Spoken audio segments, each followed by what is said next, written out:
Hello and welcome to another episode of the FemiNinja Project, and thank you so much for tuning in. And I have another amazing guest with me today. Her name is Amanda Blackwood. She is an accomplished artist, author, public speaker, podcast host, trauma recovery mentor, and a survivor of human trafficking. She has published over a dozen books and launched a trauma recovery mentorship program, as well as 2 podcasts. One featuring other authors of trauma, and one which discusses the long-term effects of trauma and how to fight for a better life. Amanda, thank you so much for being here and welcome to the show. I really appreciate it. Thank you so much for having me, Cheryl. I'm just absolutely honored that you would allow me to have this opportunity. What a story, right? Lots of twists and turns. I'm sure. So basically, and it's really interesting because I recently interviewed another woman, it was very recently, who was trafficked. And I heard her story, and she was actually trafficked by her husband. So I'm just going to turn the mic over to you and tell us what happened. So with most victims of human trafficking, I was no stranger to early childhood abuse. This is just something that kind of sets us up. It doesn't have to exist for somebody to be trafficked, but it does make us a little bit more vulnerable to it. So my earliest experiences with being molested, as far as I can remember, happened when I was 4. Oh, Yeah. It happened again when I was 12. So there was a long space of not having that exist. But my father was physically abusive. My mother was mentally and emotionally abusive. So I was still getting it from every angle. The molestation kicked up again at about 12. And this time it was a stranger in a swimming pool. At 13, it was an uncle by marriage. At 14 or 15, it was a stranger in a video rental parking lot. It was a constant thing.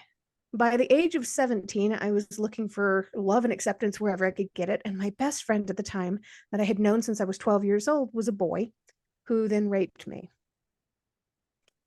I felt so completely isolated and alone. And what a lot of people didn't know at that point was, sure, I couldn't rely on my parents for that love and acceptance because it was abusive relationships there. But my earliest experience with being molested was actually by my older brother. So I oh. didn't even have a bond with him. I had learned over the years to absolutely despise him, and I didn't even understand why. I didn't remember this had happened. I didn't remember until I was in my 20s. So by the time I was 18, I was still feeling very empty inside, still looking for that love, still looking for that acceptance. I had started running away at 15 years old. And here I was now dating a man who was more than twice my age. He had offered to fill the vacancy that I desperately needed. I was looking for stability. I was looking for that love. And he offered these things to me. So, of course, I moved in with him and I learned to depend on him. And I relied on him for basically everything. Had a part-time job to kind of try to help pay my way, but that was about it. And how old were you at that point? 18. 18. Wow. So this man loaned me out to his best friend as kind of a party favor for a birthday weekend in Las Vegas. And this was the first time out of 3 completely separate times that I was trafficked. We went to Las Vegas, and before we even got on the plane, this friend of his had my ID so that he could show it to the TSA to be able to get me onto the flight. Nobody asked any questions. We got all the way to Las Vegas, and he kept hold of all of my documentation. Nobody asked any questions. We got to the hotel room. We got to the hotel, and he paid people off so that they wouldn't ask questions. He told them at the front desk, with me standing right there, that I was not to have a room key. I was not allowed to leave that room or get back in without him. And nobody asked any questions? No, they were paid very well not to. Oh, okay. Let me just interrupt for 1 minute. I really do hope that there is a special place in hell for these people. I just have to say that. I strongly believe there is. Okay, good.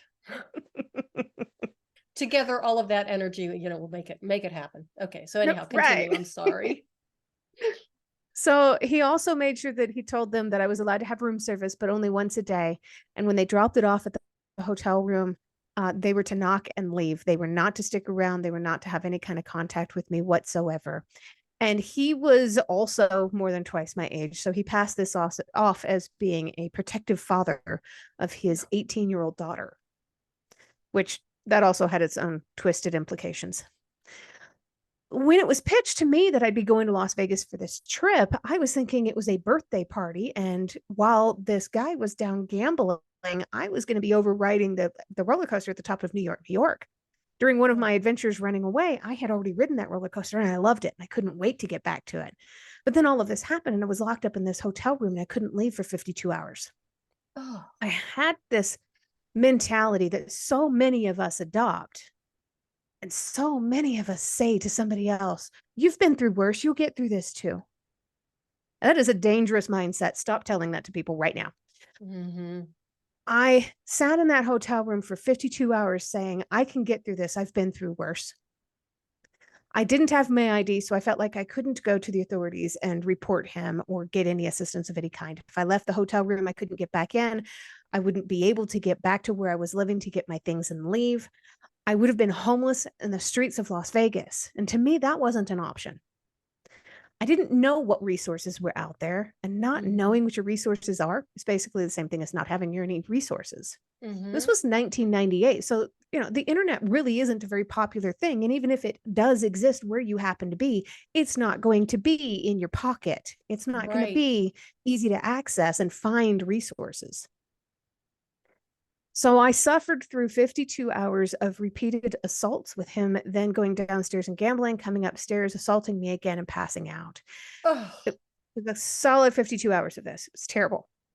But I got back to Arizona. I was there, I think, maybe a couple of days before I decided that being homeless was better than being where I was. So I grabbed what I could and I left. mm-hmm. I was a bit of a nomad for a while. I bounced around from one place to another. I moved a lot in that year. My name wasn't on any apartments or homes or anything. I basically just disappeared. I found my way out to Florida. My plan there was I had injured myself working on a horse farm in Arkansas. I moved around a lot.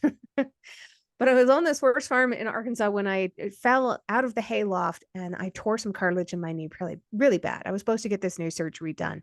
And I went to Florida to go and stay with my dad's mother. So while I was there, I had secured another job in Florida working for the same horse farm people, just in a different state.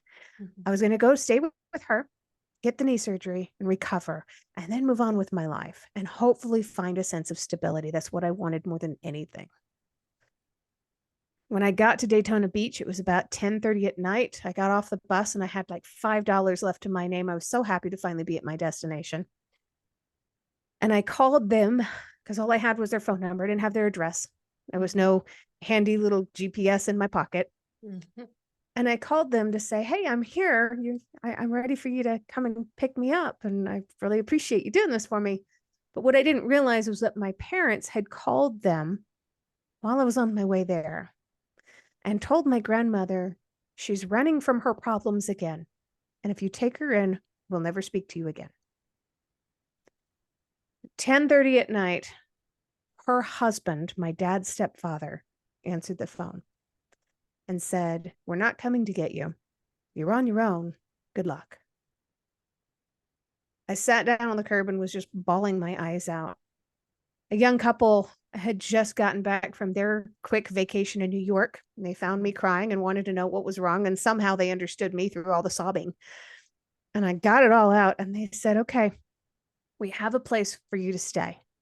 Come with us. Come stay with us. We'll give you this place to stay for free until you can get on your feet.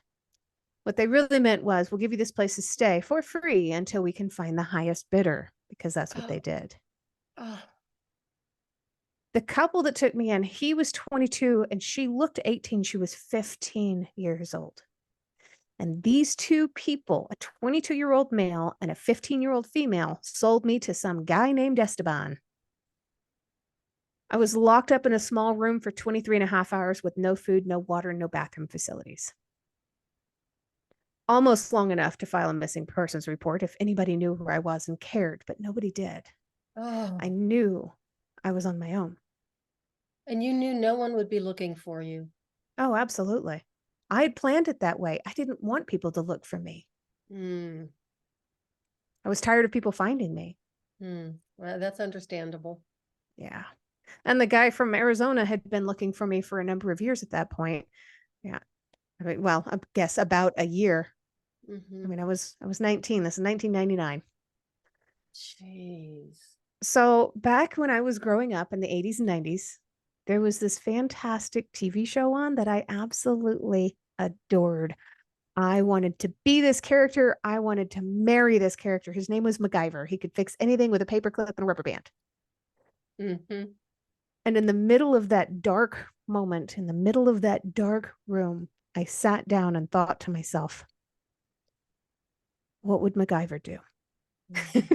And for a long time, I had a T-shirt that actually said, "What would MacGyver do?" across the front of it. I wore it until like it completely fell apart. I loved that thing. Mm-hmm. That show saved my life literally because I was a TV baby in the 80s.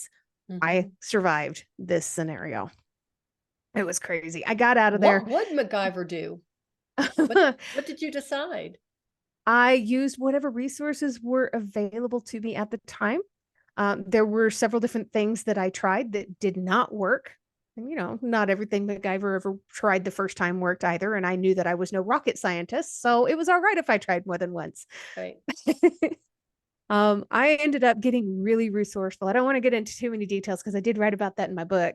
Um, Understandable. Mm-hmm. Although but now I'm really curious, and I know the listeners are really curious. So probably your book sales are going to go up because we you all know, want to know. this That's always what I certainly hope for. That Mm. particular story is told in the book Detailed Pieces of a Shattered Dream. It's just a very short book. It was my very first book ever. That one came out in 2018. Wow. Congratulations. Thank you. So I got out of the room and I took off. I ran, I hid, I was homeless. I worked multiple full-time jobs just trying to get through. And when I say multiple full-time jobs, I was working 8 a.m. to 4 p.m. as the 411 directory operator services. Got off work at 4 o'clock, went to work at Sears at 4:30, worked until 10:30 at night. Got off work at 10:30 at night, borrowed a friend's car to deliver pizzas until 2 a.m. When I got off work at 2 a.m., I would go to a place where I was an overnight nanny for a 2-year-old child and sleep while he slept and get up in the morning and do it And again. do it all over again. I was working Wow. 7 days a week. A day Wow. off meant only working 10 hours in a day. And how long did you do this for? I did this for a couple of months until I Okay. could find my way out of there. But it's really a blessing that you had that job as a nanny because Oh, yeah. at least you had a place to go, a place to sleep, a place that was Right. safe. Right. Well, you would think it would be safe. Oh no, dear God. Here we go again. Oh, geez. Well, it's not as bad as being trafficked. Um, Okay. I I got to know this little guy's dad really well. His dad was also the person who was loaning me the car to be able to deliver pizzas because he knew how much I needed money. Okay. He had decided he was going to move to Colorado, of all places. And his mother, who already lived in Colorado, came out to help us move. He asked me if I wanted to go as the nanny, not as his girlfriend, not as his wife, and I accepted. His Okay. mother got a bad impression of me, I suppose. And somewhere around Ohio, they had taken a detour to go visit her brother. They basically left me on the side of the road and said, "You're not going to be continuing this trip with us any further. Good luck to you." I'd never been to Ohio. I didn't know anybody out there. It would have been better if they'd have just left me in Florida. I at least Right. knew some people and had jobs. I could have gotten by. But Wow. there Again, was, I'm creating a list of people, that I hope there's a special place in hell for. And I just added those two people to the list, just so you know. I remember his name was Tim. I don't remember his mother's name, and it wasn't worth remembering. That's good enough. I don't need names. I'm a ninja. It's okay. Go ahead. There you go. So I found my way eventually out to California. From Um, Ohio. Now, how in the world did that happen?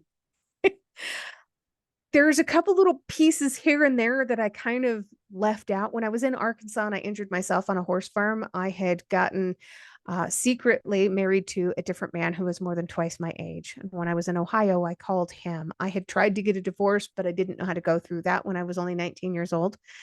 And he gave me an emergency flight to get out of there and get back to Arkansas. When I got to Arkansas, I wasn't with him for too long when I got pregnant with my son.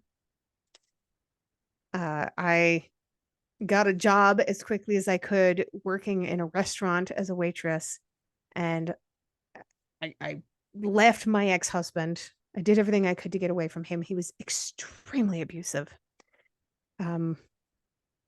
It's hard for me to admit to it, but his abuse is where my son came from. Oh, And that's hard for my son to hear too. oh. How old is your So son now? he is 23 years old and he just had his first child. So I'm now a grandmother. Oh my goodness. Well, you are the youngest and best looking grandma I've seen in a long time. Thank you. I'm about to be a grandma for a second time because my husband's daughter is pregnant. She and her husband are expecting their first grandbaby Nice. for their first child by the end of the year. So Nice. I'll be a grandmommy Wow. twice. Well, congratulations. My goodness, what a story. But I do want to just segue. I lived in Arkansas shortly after Oh, my husband and I. Yeah, I was there for 19 months one day and 15 hours, and nothing against the state or the good people of Arkansas, but I was kind of counting every day and I couldn't wait to get back to, I consider Colorado my home, even though I grew up in Pennsylvania. I moved out here when I was 21, just right before my 22nd birthday. So yeah, I'm Colorado. I like to think maybe not born, but definitely raised. yeah, it's home. It It's is home. home. Yeah. So now where you're at, okay, you abusive husband, that's where your son came from. You left him, and what happened then? So I moved out to California. Okay. My ex-husband had divorced me without me being aware of it. He had a cousin sign for the divorce papers. Is that Lots of legal? shady stuff. No, absolutely Okay. not. But I didn't have the ability or the money to be able to Right. fight it. Right. So I I I was granted what's called any reasonable visitation, but he felt like he was the one that got to dictate whatever was reasonable. And to him, what was reasonable meant that I still needed to pretend to be in a relationship with him if I was going to have a relationship with my son. And you can see where that's going. It Yeah. was he absolutely took advantage of me and victimized me. And after a few years of that, I decided I couldn't take it anymore. And I decided I was moving out to California because it was as far from Florida as I could get. Without going out of Making the country. Mhm. right, exactly. And making that decision was really difficult on me because I knew this meant that I wasn't going to see my son very often, but I already didn't see him very often. His Right. father ruled everything with an iron fist and it tore us apart. So I moved Mhm. out to California. And my ambition out there was that I wanted to have a job as an assistant to somebody important because I figured, a high school dropout with no college education, this was probably the best that I could do, but Mhm. that would pay the bills, Mhm. And some of those people can be really generous around Christmas time with bonuses as long as you work for the right person. That was my plan. I had it all figured out. So Mhm. instead, I get out there and I was whisked off into the world of Hollywood. I was on Alias and Will and Grace, and I modeled for Harley Davidson. I modeled for a couple of blue jeans advertisements and cosmetics. I did a lot of really cool stuff out there. Eventually, I found my way into the world of being a mall cop and busted open a massive embezzlement ring. And within 5 months of taking on the job, I became a director of public safety and security for 6 properties in LA County. And rather than being the assistant, I had an assistant. It was incredible. That is I incredible. I mean, found, my facial expressions, I'm sure, are just kind of like, okay, I'll have to close my mouth. That's amazing. I mean, what do you attribute that incredible turnaround to? I mean, of course, your spirit. You do obviously have the spirit of a warrior. But, what do you really think was the catalyst that just turned your life around to be able to do all of those wonderful things? Oh, it was the same thing that pulled me back into trafficking later on. It was one man who believed in me and gave me support. In 2004, the world of internet dating became a big thing. And Oh, I was there with all of them. And it was a long distance relationship. He lived out of the country.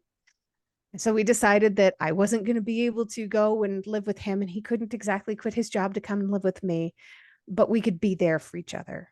And I had this sounding board. I had somebody that I could talk to and trust, mhm. and somebody I knew would listen. And he listened to everything and he helped me out and he gave me pretty solid advice. And over this period of 7 years, we got to know each other really well, I thought. Wow. It took him 7 years. I went over to go and visit him. He came over to visit me. This was over to Scotland, and it was gorgeous over there. We decided finally that we were in love. He asked me to get a fiance visa to move over there to be with him, and I gave up my job, my car, the first apartment I ever had where I was the only name on the lease. I was giving up everything to go and be with this guy, but he was asking me to move to the land of kings and queens and castles and fairy tales and dreams come true. And I'd known him for 7 years and he was a police officer. What's not to like about this situation? I knew Scottish.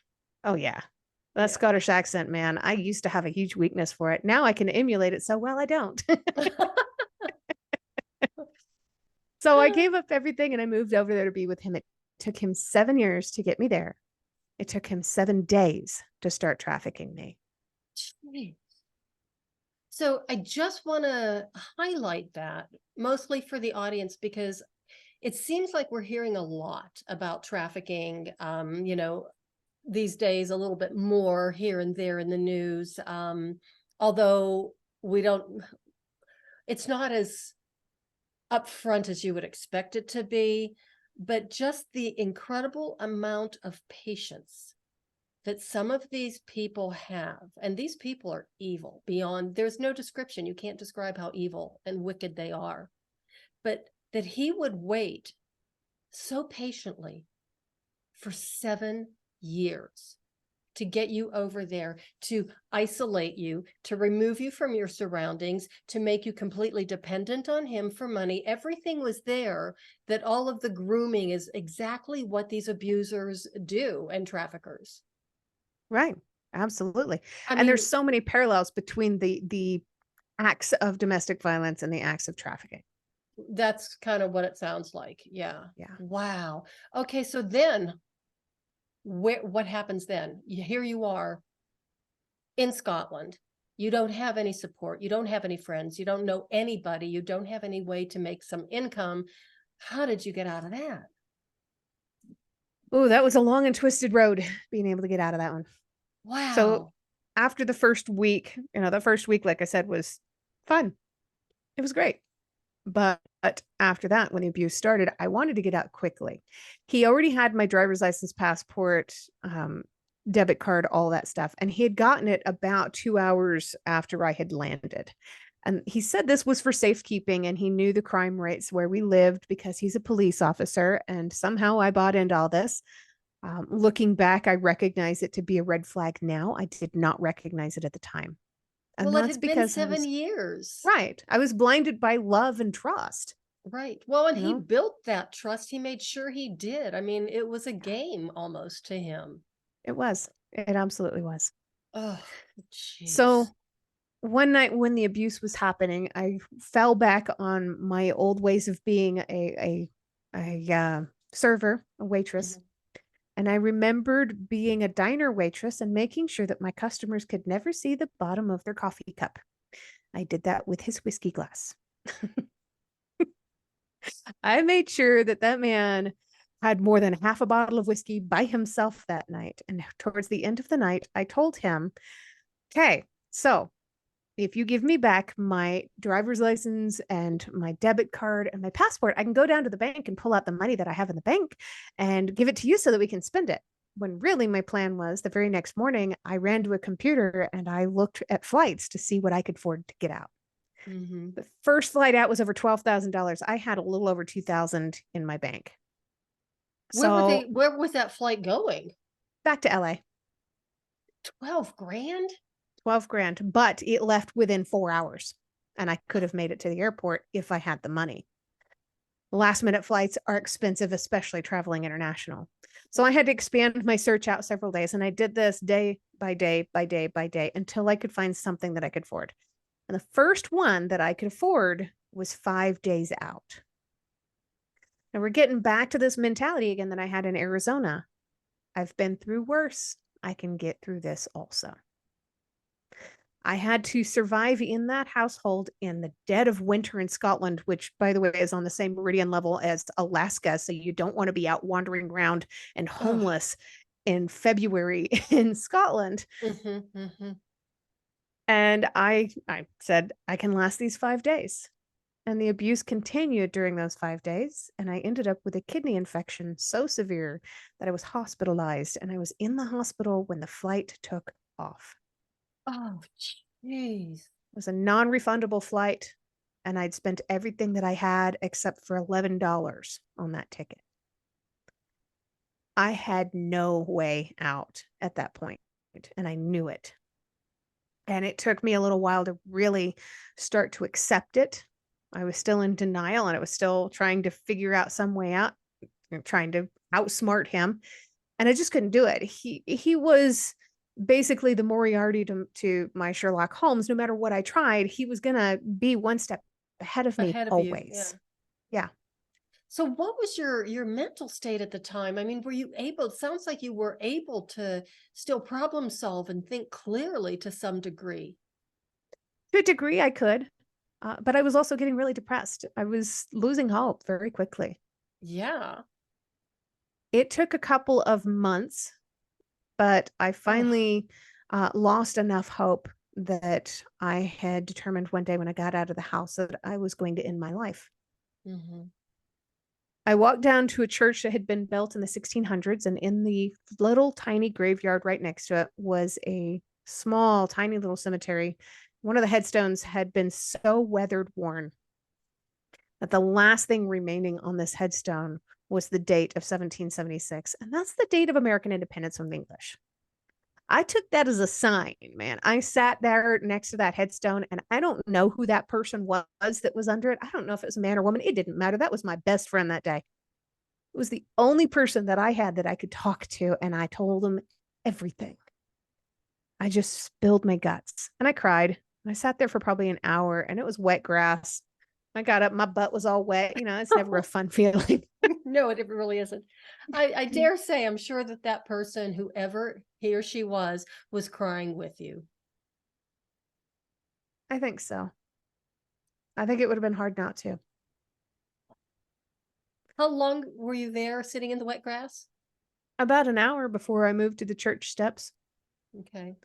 And I kept on saying over and over and over again, please send somebody just to see me. Because if they see me, they'll ask. Right. They'll ask what's wrong.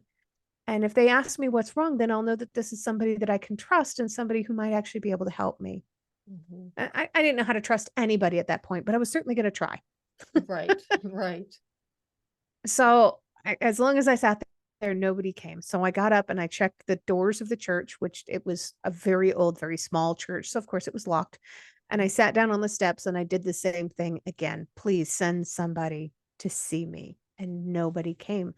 I was watching people walk down the street in front of me. It was a busy street. I was watching all these cars drive by. Every single person there ignored me. It felt like they were all saying, it's not my problem. They could see I was crying. They could see I was upset. They could see I was sitting on the front steps of a church, begging for help, basically. And they didn't want to get involved. And it broke my heart. So eventually I got up from the church and I went to the train station. And my plan there was to, at the time I was a smoker, I was going to have my one last cigarette. And then I was going to wander down the tracks when the train came, I was going to step in front of the train Oh, and into my life. And I was there on the platform waiting because I knew approximately what time the train would be coming. I had some time. So I sat there on the platform for a little while and lit my cigarette and was smoking it. And a man walked out onto the platform and he saw me smoking. He says, "Boy, if you got a light." So I handed him my little book of matches and I told him, "You can keep them. I won't need them anymore." And I said this because I wanted him to take a moment to ask why. Why is that? Are you going to quit smoking? Anything, anything to open up the doors to some kind of a communication. And he didn't ask. He said, "Oh, me too." Handed him back to me. And that was it. That was the end of the conversation. And wow. again, I knew that I could not make this total stranger care. Mhm. I didn't have it in me to just start telling all of my world's problems to somebody that I didn't know, and he didn't care anyway. Why would he listen to me? Mhm. But then this little guy, probably about 4 years old, wandered out onto the platform and took that man's hand. And that child turned and looked at me. And he didn't just look at me, he saw me. It was the first time anybody had actually seen me in Mhm. months, maybe even years. Mhm. And I knew I could not do to that child what had been done to me when I was about that age. I could not take away that child's innocence. Mhm. And it took me about 20 seconds to realize that I wasn't running toward the train. I was running back toward my prison. And I had all this sudden renewed faith in my religion. I'm Mhm. Christian by faith. Mhm. And I was thanking God for a miracle that I hadn't yet received because I was still there. I was still heading back to my prison. But if he was going to send somebody to see me and to Mhm. recognize that I was in all this pain, my life wasn't over. My story wasn't done. And I Mhm. wasn't going to die there in Scotland, completely bereft and desperate for any sign of hope. He had shown me that sign of hope, and it came in the form of a 4-year-old child.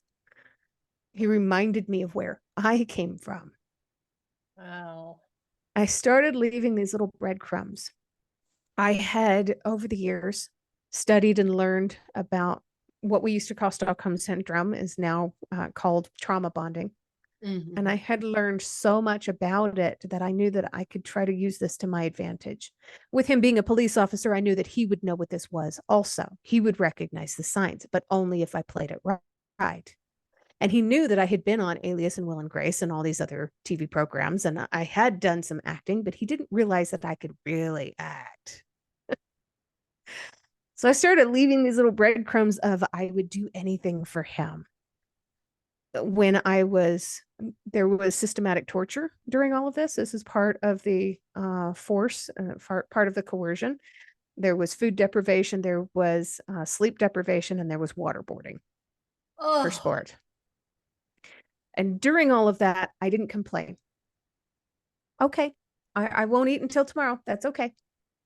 Okay, I won't sleep for the next 48 hours. That's okay. The longest I went without sleep was, I believe, 8.5 days. I lost count from the hallucinations and all of that. I can't trust my memory at that point. But I got through all of this stuff and I kept on telling myself that same thing. I've been through worse, even though I hadn't. I've Mhm. been through worse. I can get through this too. And eventually, I guess I'd been there about 5 months, 152 days, not that I was counting. Yeah, right. I sat him down one day. I said, I came over here on a fiance visa, and the day that we had picked out to get married, according to that visa, has already come and gone. So we've got a couple of options here. If I stay past my visa and they find out, you could lose your job as a police officer for one, and we certainly wouldn't want that, would we? But I could also get kicked out of the UK. And according to UK law, I would never be allowed to come back. Even just traveling through, I cannot land in the UK if I have violated my visa. So we can either get married, and I was praying he wouldn't take that route, or you can send me back to Los Angeles. I can live there for 6 months and then return. And if I go soon enough, I could return in time for Christmas, and it would be our first Christmas together. And wouldn't that be beautiful? You are so good. You're smart. That was good. Within 2 hours, he'd purchased a round trip flight. It would have landed me back in Scotland in December. That was Wow. 2011. I was 31 years old. Wow. But, just because I got out of there doesn't mean that all ended. Yeah. They hunt their victims. Wow. He, Even across the Atlantic. And oh, you're in another, I mean, you're here, you're back in the States. right. And I'm trying to disappear. Right. Yeah. It actually somehow got worse. It took a little while for it to get really bad, but it did get worse. He came over looking for me. He had my address off by one number. I saw him banging on a neighbor's door. The neighbors didn't know me, so they couldn't tell him who I was or where I was, which was very nice and handy for me. I tried to grow my hair out. I tried to change my hair color. I took 3 different forms of self-defense all at the same time. I was doing anything and everything trying to protect myself and hide. Did you at the time try and go to the authorities for any kind of help or support? Did you try that, or did you just feel like that would be useless? There wouldn't have been any support here in the States. Uh, I would have needed to reach out to his superiors, which eventually I did. He had taken a bunch of photos and videos of the molestations and the rapes while I was there. And he kept on putting all of this into emails and sending it to my boss every time I got a new job, or to friends when he found out I was making new friends with people. Every single time I would lose jobs, I would lose friendships. And finally, it's like, I'm not taking this anymore. And I did reach out to his superiors there in Scotland, and I kind of forced their hand with opening up an investigation. Within a couple of months, I got a response from them that said that they saw no visible signs of abuse. There was nothing that they were going to do to help me. So I felt completely like my hands were tied. I'm being stalked. I'm being harassed. I'm absolutely at my wit's end. I had no idea what I was going to do or how I was going to manage. And you're being further violated by the Right. authorities. Right. Right. Oh. Yeah. So I was trying to kind of build up a life. Before I moved to Scotland, I was a terrible flyer. I was not a fan of it. While I was there, I was so desperate to hear the American accent that I watched every episode of air crash investigations that ever came on TV, which did not help. So what did I do? I became a flight attendant. Of course you did. Yeah. In 2013, I signed up, became a flight attendant, did that for 2 years, 3 months, 28 days. Not that I was counting. I had a blast with it, but he kept on attacking me, and I couldn't run from my problems there in California. Every single time I tried to do anything, he was right there attacking me the whole way. So finally, Was he actually there physically, or was he doing it like online or long distance, or how did this happen? both. Oh my goodness. Both. Yeah. And there was nothing I could do to prevent him from coming in and out of the country. He would say he was there for a completely different reason. Getting a restraining order is difficult enough when this is somebody who lives in the same city as you. When this is somebody who lives in another country, it's practically impossible. Yeah. How are you going to get this person served with the restraining order? There's a lot of problems here. It's the same thing with trying to prosecute somebody, by the way. Prosecuting somebody for human trafficking is hard to do and almost impossible, even here in the States. Doing it across international borders is basically impossible. And do you think that's why it's so prevalent? I think it's definitely part of it. It is a high payoff and low risk for the trafficker. Well, I know, I've heard how much money they earn and that they get per person, and I can't even wrap my head around it. Right. Yeah, so I had at that point, I had already discovered Colorado. Now, I had come out here for the 1940s ball in 2014 while I was a flight attendant, and I had friends out here, and I knew that somehow I knew this was where I needed to be. So in 2016, I packed up my SUV with all 4 of my cats because I had already determined I was going to be a crazy cat lady. Mm-hmm. Packed up all 4 of my cats and we moved to Colorado. And in 2019, my world broke into a million pieces. He had taken all of those photos and videos and put them up on a pornography website and made me famous overnight to the point I was recognized in a grocery store, not for being on Alias or Will and Grace or modeling or any of the cool stuff that I had ever done. I was recognized for a rape video on a pornography website. Okay, so who are these people that recognized you, and what were they doing going to a site like that? Right? They wear it like it's a badge of honor, some of them. Oh, Some of them brag about it and say, oh, it's perfectly normal. With 85% of modern pornography is created using victims of human trafficking, it is not perfectly normal. No. And it's not okay. I didn't know that at the time. I didn't even know I was on a pornography website at the time. so It was so devastating. was there anything you could do then to get it taken down? I mean, were there steps that you could, or was it just like, too bad? Right at first, I had no idea. So I reached out Okay. to an anti-trafficking organization that I had been familiar with previously. 2 different organizations. One of them paired me up with pro bono legal services. I ended up being paired with a full, like upscale New York City legal firm that was Okay. then reaching out to these pornography websites and having the stuff pulled down. Okay. But every time one came down, 2 more went up. He was not going to go down without a fight. He was never going to stop attacking me. I didn't know how to deal with that. I didn't know if I wanted to deal with that. I'd already been through so much at that point. This was 2019. So I was 39 years old, 39 years of abuse and assaults and rapes. And now it's all being thrown in my face. And I have to physically see it every day because it Oh, keeps popping up and it's emailed to me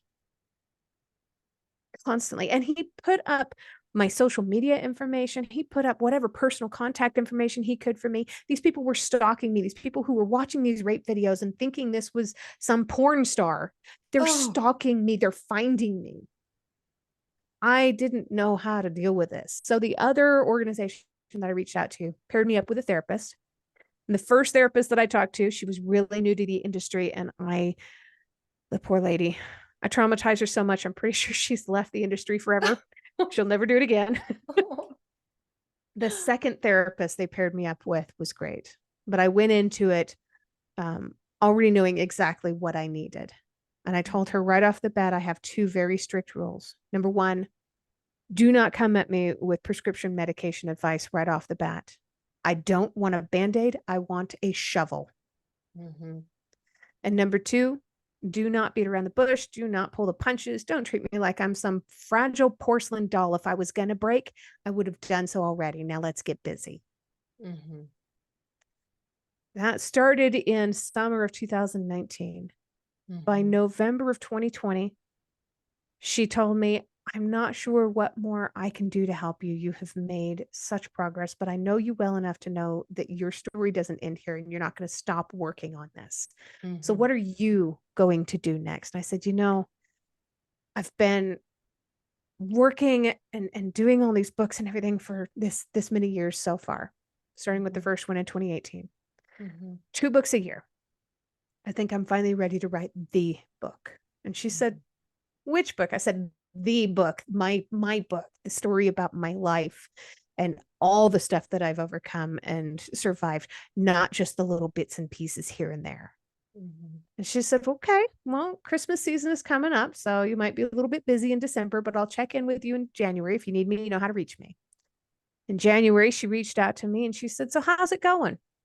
I said, oh, I'm doing all right. How are you doing? She said, no, that's not what I mean. How's it going? How's the book?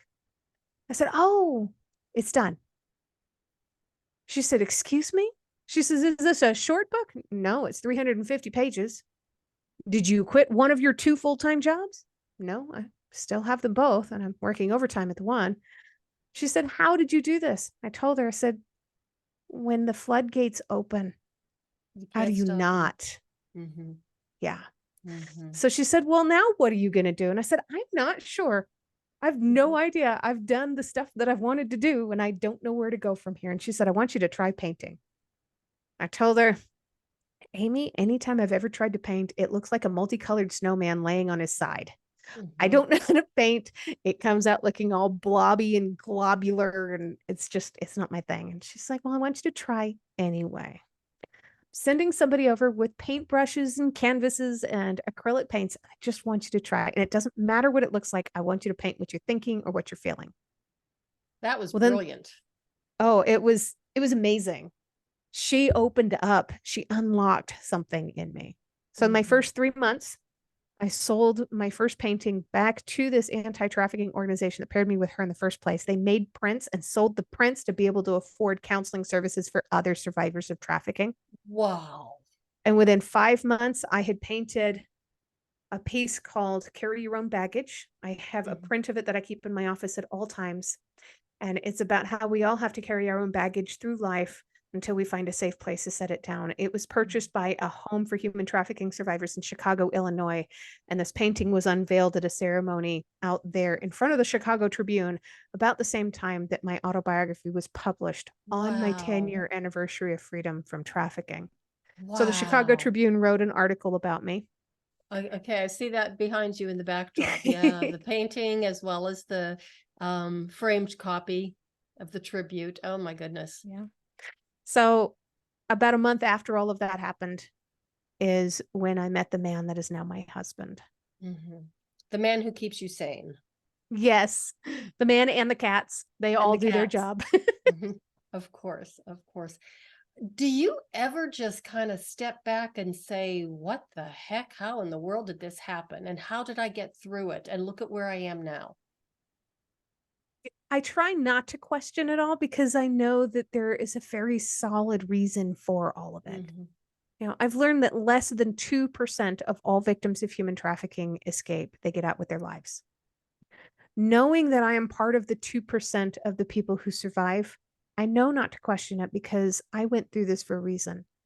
If it Mhm. hadn't been me, it would have been somebody else who probably would not be alive today. They wouldn't be able to speak about it. They wouldn't be able to write about it or paint about it or draw more awareness to it. Mhm. I'm here for a reason. I went through it Mhm. for a reason because I Mhm. could. And I try to never watch the interviews that I do because I know the second I do start watching them is the second I'm going to start questioning myself. Wow. And that's the last thing I want to do. Mhm. And I should have written this down, but I didn't when I was going through your profile. It was some of like the questions and the possible titles for the episode or whatever, but there was something about human trafficking and what the media does to cover it up, or the um again, I'm paraphrasing because I didn't write it down, and I would really love if you would just address that for a moment, and just because I mean, I have my own personal feelings, which are pretty strong. But I would Me love to too. hear yours. Yeah, right here. Yeah, see that. Yeah. So the media is definitely damaging the fight. When they Mhm. are talking about human trafficking, they are tying it only to certain high list names, Jeffrey Epstein and whatever the rapper's name is. I don't follow rap music, sorry. Mhm. Um, but they're tying it to these high profile cases. The majority of people who are trafficked are not trafficked by high profile people. It is not people in power and position that are trafficking other people. Those people in power and position are there mostly because they have tried to keep their nose clean their whole lives. Mhm. The truth behind it is the people who are trafficking, the people who are in a position of authority over somebody else's life. Like Mhm. the man that I was engaged to be married to, I had known for 7 years. This is a classic example. You said that you previously had somebody on your show who had been trafficked by your own husband. Mhm. This is far more common within the world of trafficking. It's not going to be the rappers, it's not going to be the private millionaires with private islands. It's anybody. Mhm. There is no political affiliation. There's no race. There is no gender more Mhm. susceptible to being trafficked or to being a trafficker. Mhm. There are no division lines. There is no size. There's no weight. There's no age restriction. The media also wants to portray human trafficking as though it only happens to children. We're seeing this a lot in the movies that are made where people are being kidnapped by Mhm, total strangers in windowless vans, or they mhm, mhm, are under the age of 18. mhm. Under the age of 18 only makes up about 1/4 of all victims worldwide. That means most victims are over the age of 18, like I was. And the resources available to somebody who is beyond the age of 18 pretty much don't exist in most places. And that's because people don't want to admit that it happens to people who are over the age of 18. They want to blame it on the victim. They want to say, what were you doing? How What did were you you make these wearing? bad What, how were decisions? you, how were you Right. acting? Right. Mhm, Exactly. And when I tell people that I was trafficked 3 different times, they think, and they often say, well, 3 different times, didn't you learn anything the first time? That's like asking a rape survivor 3 different times. Didn't you learn anything the first time you were raped? That's not the way this works, folks.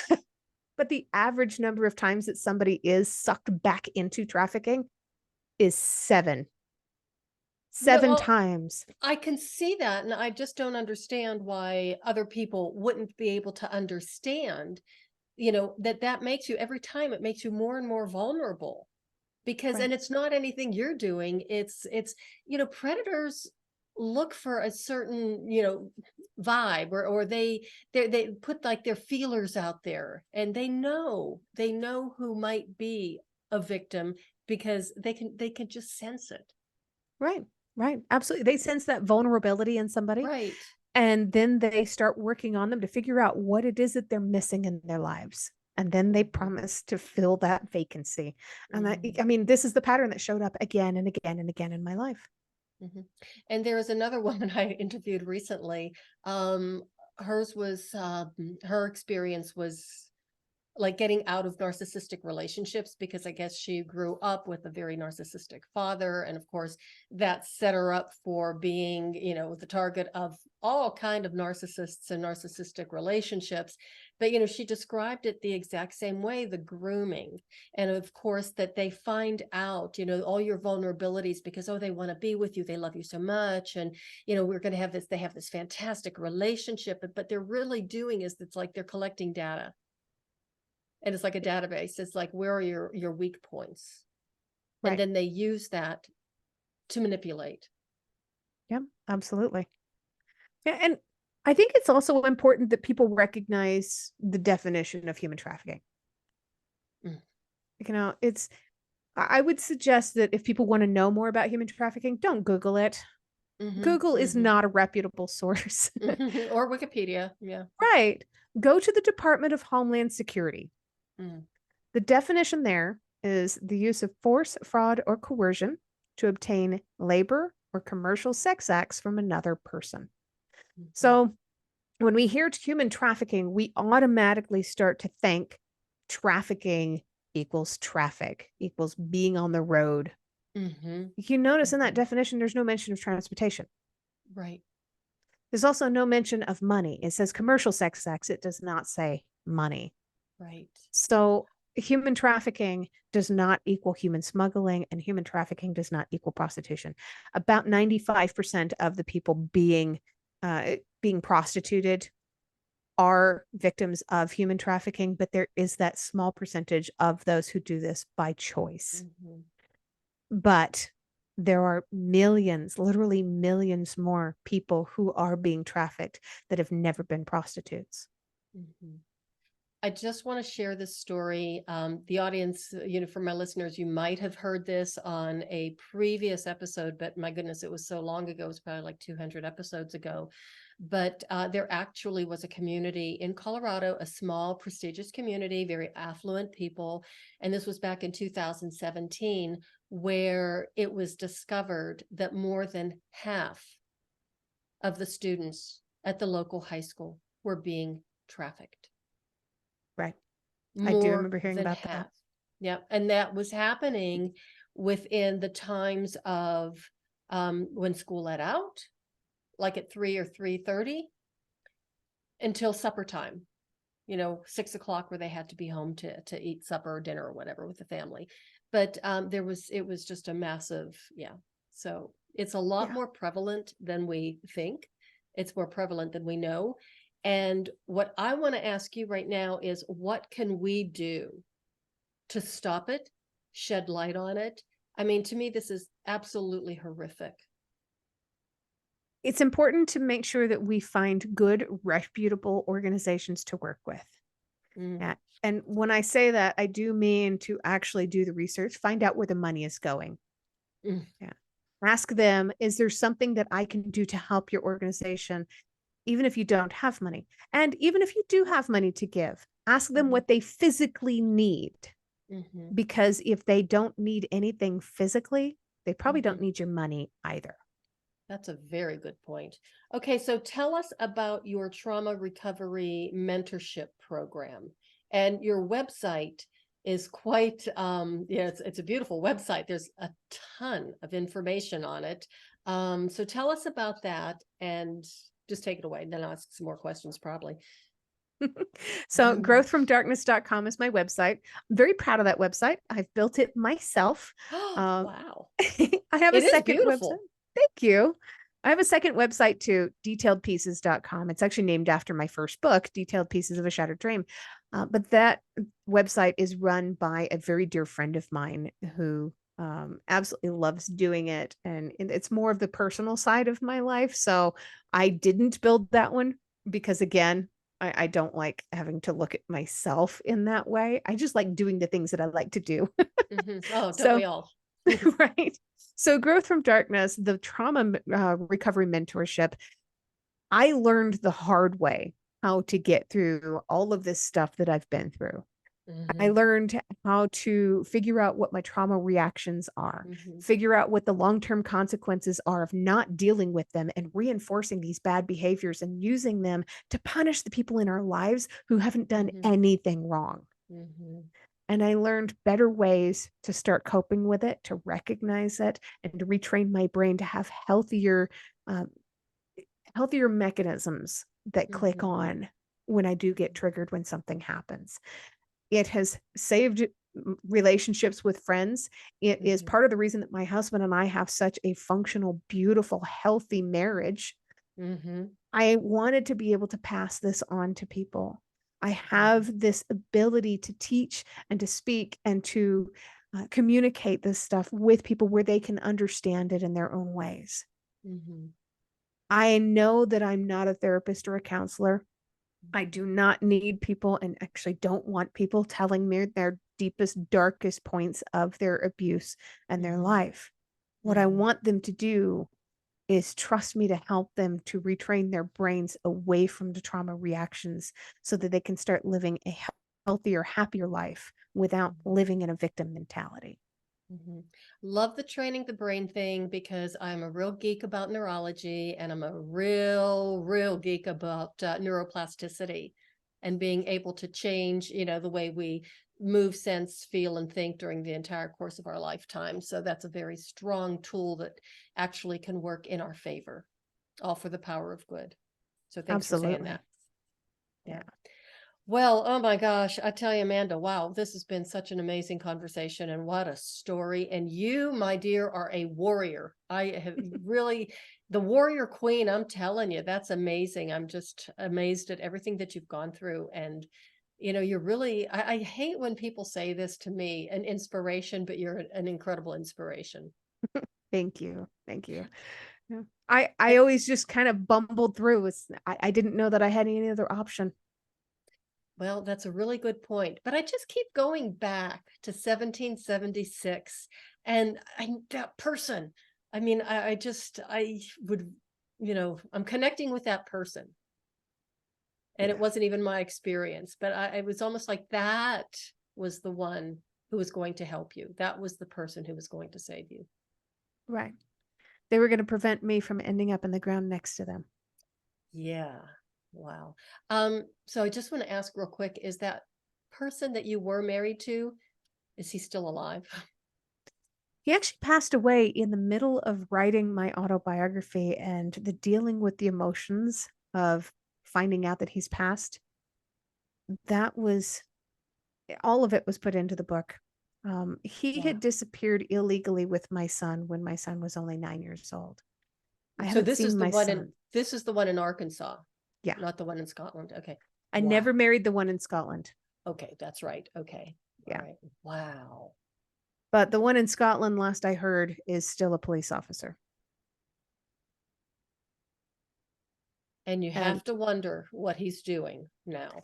when I was there, he was a resource officer in a local elementary school. Oh.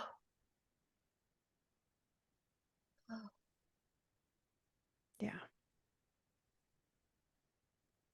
Well, that's pretty horrific. What could possibly go wrong? You know, I kept on hoping that they would do something. And the rejection letter I got from them, because that's exactly what it is. It's a Right. rejection letter.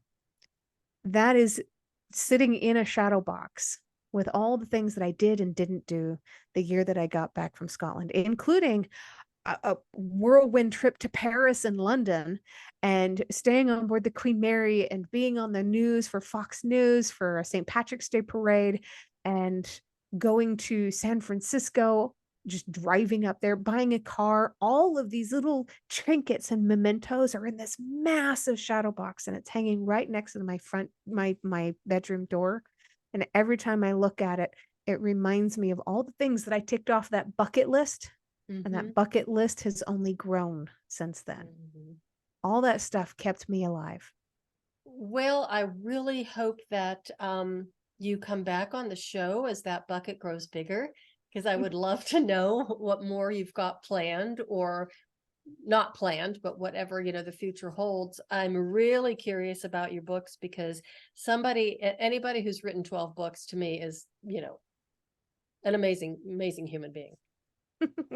Thank you. It's been a lot of fun. My most recent one actually, I think when we first started talking, it hadn't come out yet. So I now have 13. And my most recent is actually a cookbook called Surviving in the Kitchen: Recipes for Life, Love, and a Full Stomach. And of course, I dedicated it to my husband. Aww. I love the cover. Thank you. That cover, it's a kitchen photo shoot that I did back in 2018. So right before everything kind of crumbled apart in my world. And it was a very dear friend of mine who took the photo. I loved it. And I knew that someday I wanted it to be part of something special, but I didn't know what it was going to be until I decided to write my cookbook. Wow, that's awesome. Okay, Amanda, thank you so much for being on the show. This has been amazing. You are an incredible human being, and thank you for everything that you're doing to, shed light on this horrible practice of human trafficking. You're very courageous, you're very brave, and really appreciate the fact that you can do that and bring your story to light. Thank you so much, Cheryl. I really appreciated you. Thank you. Do you have any final little pearls of wisdom you want to leave with the audience? They are right now, I'm sure their heads are reeling. But could they reach out to you through the website if they have any questions, or they say, hey, I've got this thing going on and, what can I do about this? Or do you have, anything of that nature? Absolutely. People can always reach out to me through the website. I do have a contact form on there. They can also reach out to me on Facebook. I'm very active, probably more than I should be. I did see that. It's beautiful. Great page. Thank you. It's a lot of fun, but I spend too much time there. I understand. But the last words that I'd like to leave, when we grew up hearing the phrase, what doesn't kill you makes you stronger. And it's a lie. It's absolutely a lie. The man who coined that aphorism, his name was Friedrich Nietzsche. He died in an insane asylum in the 1800s. Well, that explains it. We can let go of that one now. It is not our abusers. It is not our past. It is not our trials that make us stronger. We already have the strength within us. We just have to get out that shovel and dig a little deeper to find it sometimes. Excellent.